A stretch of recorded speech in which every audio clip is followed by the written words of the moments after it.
Hello students, welcome to my channel. আজ আমরা class 6 grammar question bank 2025 lesson 7 the magic fishbone, Charles ডিকেন্সের লেখা the magic ফিশবোনের প্রশ্ন উত্তর নিয়ে আলোচনা করব। এখানে আজ আমরা পেজ 193 থেকে 195 থাকা প্রশ্নগুলোর সমাধান করব। প্যাসেজ যেটা রয়েছে সেটা হচ্ছে যে একটা রাজা ছিল এবং একজন রানী ছিল। তাদের অনেকগুলো ছেলে মেয়ে ছিল। অ্যালিসিয়া ছিল সবথেকে বড় মেয়ে। সে বাকি ছেলে মেয়েদেরকে দেখত। রাজার একটা ব্যক্তিগত কাজ ছিল, তিনি সরকারি কাজে নিযুক্ত ছিলেন। রানীর বাবা, তিনি ছিলেন একজন মেডিকেল ম্যান। একদিন রাজা অফিস যাচ্ছিলেন, যেতে যেতে তিনি মাছের দোকানদারের একটা দোকানের সামনে থামেন, কারণ তাকে 1.5 পাউন্ডের সালমান ফিশ কিনতে হবে, কারণ রানী তাকে বলেছে এবং সেটা বাড়ি পাঠাতে। তো যখন তার বাজার শেষ হলো, তখন সেই মাছের দোকানের ছেলেটা এসে বলল যে, মহাশয়, আপনি কি আমাদের দোকানের ওই মহিলাটাকে দেখতে পেয়েছেন, বৃদ্ধ মহিলাটাকে? রাজা বলল, কই না, আমি তো কাউকে দেখতে পাইনি।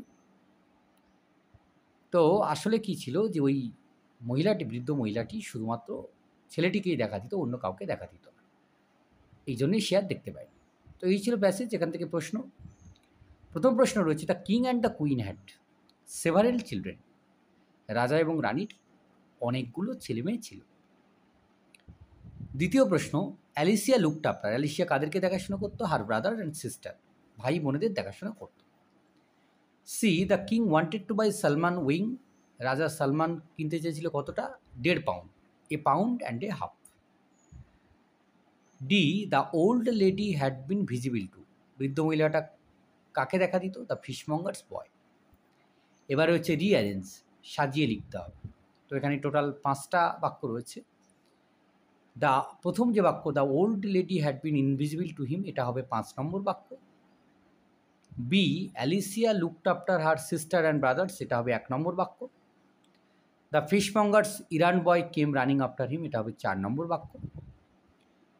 The queen's father had been a medical man out of town, এটা হবে 2 নম্বর বাক্য। And the queen had requested the king to send salmon home, এটা হচ্ছে 3 নম্বর বাক্য। এবার কি রয়েছে? কলাম রয়েছে, আমরা সেটাকে ম্যাচ করব। কলাম এ এবং বি। ফিশমঙ্গার মানে হচ্ছে এ ফিশ সেলার, যে মাছ বিক্রি করে। পাউন্ড হচ্ছে কি? A unit for measuring weight. Proceeded মানে হচ্ছে মুভ ফরওয়ার্ড, এগিয়ে যাওয়া। ইরান বয় মানে a boy who works under a shopkeeper, দোকানদারের আন্ডারে কাজ করে। লুকড আফটার মানে দেখাশোনা করা। ইনভিজিবল মানে যাকে দেখা যায় না। তো এবার আমরা 14 যে প্যাসেজটা রয়েছে সেটা পড়ব, অর্থাৎ দ্বিতীয় পাঠটা। ঠিক তখন একজন মহিলাকে আসতে দেখা গেল দ্রুত পায়ে। সে সিল্কের শাড়ি পরেছে, সবথেকে সুন্দর কোয়ালিটির। রাজা ওয়াটকিন্স, প্রথম রাজা ওয়াটকিন্স। ও, তখন রাজা বলল, হ্যাঁ ওয়াটকিন্স আমার নাম। বৃদ্ধ মহিলাটি বলল, ও প্রিন্সেস অ্যালিসিয়ার বাবা? রাজা বলল, হ্যাঁ। আপনি কি অফিস যাচ্ছেন? মহিলাটি জিজ্ঞাসা করল। তৎক্ষণাৎ রাজা অবাক হয়ে গেল এবং সে বুঝতে পারল নিশ্চয়ই ইনি ফিয়ারি বা একটা পরী, নাহলে তিনি এত কথা কী করে জানবেন। বৃদ্ধ মহিলাটি বলল, হ্যাঁ ঠিক ভেবেছ, চিন্তা করে যে আমি সেই মানে খুব ভালো পরী, গ্র্যান্ড ম্যারিন। আমার কথা শোনো, যখন তুমি বাড়িতে যাবে, রাতের খাওয়া শেষ হবে, তখন রাজকুমারী অ্যালিসিয়াকে তুমি এই সালমানের মাছ তুমি তাকে খেতে দেবে। আর যেটা যখন তার খাওয়া শেষ হবে, তখন দেখবে তার পাতে একটা মাছের হাড় পড়ে আছে। তাকে বলবে এটা শুকনো করতে, এটাকে ঘষে সুন্দর একদম চকচকে করতে, যাতে মাদার অফ এ পার্লের মতো হয়, মুক্তোর মতো হয়। এটাকে যত্ন করে বাড়িতে রাখতে বলবে। রাজা বলল, এটাই তো?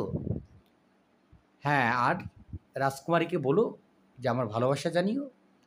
আর এই যে মাছের হাড়টা রয়েছে, এটা একটা জাদু উপহার, একবারই কিন্তু এটা ব্যবহার করা যাবে। আর তাই এটা সে একবার ব্যবহার করতে পারে, আর সে যা ইচ্ছা করবে তাই সে পাবে। এটাই হচ্ছে মেসেজ। তাহলে যত্ন নেবে। আর এই কথা বলার সঙ্গে সঙ্গে গ্র্যান্ড ম্যারিনা অদৃশ্য হয়ে গেল। রাজা তার অফিস চলে গেল। তারপর সেখানে সে অনেক কিছু লেখালেখি করলো, বাড়ি ফিরে এলো, অ্যালিসিয়াকে খেতে ডাকলো, তাকে সালমান দিল। আর তারপর খাওয়া শেষে সে তাকে সেই মাছের হাড়টাকে দিলে এবং পরী যেটা বলেছে, যা যা বলেছে সেটা তাকে বলল। রাজকুমারী অ্যালিসিয়া তখন কী করলো, মাছের সেই হাড়টা নিল, সেটাকে ঘষলো, পালিশ করলো আর মাদার অফ পার্লের মতো কিন্তু বানালো। তো এই হচ্ছে প্যাসেজ। আমরা কী করবো এবার, প্রশ্নগুলোর উত্তর করব। What was the name of the king? রাজার নাম কি? The name of the king was king Watkins. রাজার নাম হচ্ছে king Watkins. How did the king guessed that the old lady must be a fairy? এই যে বৃদ্ধ মহিলাটা একটা পরী, এটা কী করে বুঝলো? The king guessed that the old lady must be a fairy because she knew he was going to the office though he had not told her. যে সে তো অফিস যাচ্ছে, এটা তো সে কাউকে বলেনি। তা বৃদ্ধ মহিলা যখন জানতে পেরেছে তাহলে নিশ্চয়ই সে পরী হবে। Who was the old lady? Old lady বলতে এখানে কার কথা বলা হয়েছে? The old lady was the good fairy grand Marina. বৃদ্ধ মহিলাটা হলো সেই সুন্দরী পরী grand Marina. How was the fish bone converted into mother of a pearl? সেই মাছের হাড়টা কী করে একটা মুক্তোর মতো হলো? The fish bone was converted into mother of a pearl when princess Alicia dried it, rubbed it and polished it until it shone. যে যখন রাজকুমারী অ্যালিসিয়া এটাকে শুকনো করবে, এটাকে ঘষবে আর পালিশ করবে, চকচকে হবে তখন। How did the magical fish bone bring good luck to Alicia? এটা কী করে তার সৌভাগ্য নিয়ে আসবে? The magical fish bone could bring Alicia whatever she wished for. সে যা চাইবে সে পাবে, but only once and only if she wished for it at the right time. সঠিক সময়ে চাইলে পাবে এবং একবার মাত্র পাবে। How did the old lady appear in front of the king? রাজার সামনে সে কীভাবে আবির্ভূত হলো? The old lady suddenly came trotting up to the king. খুব দ্রুত পদে তার সামনে এসে দাঁড়ালো। এবারে হচ্ছে complete the following sentence. King Watkins was the father of the beautiful princess Alicia.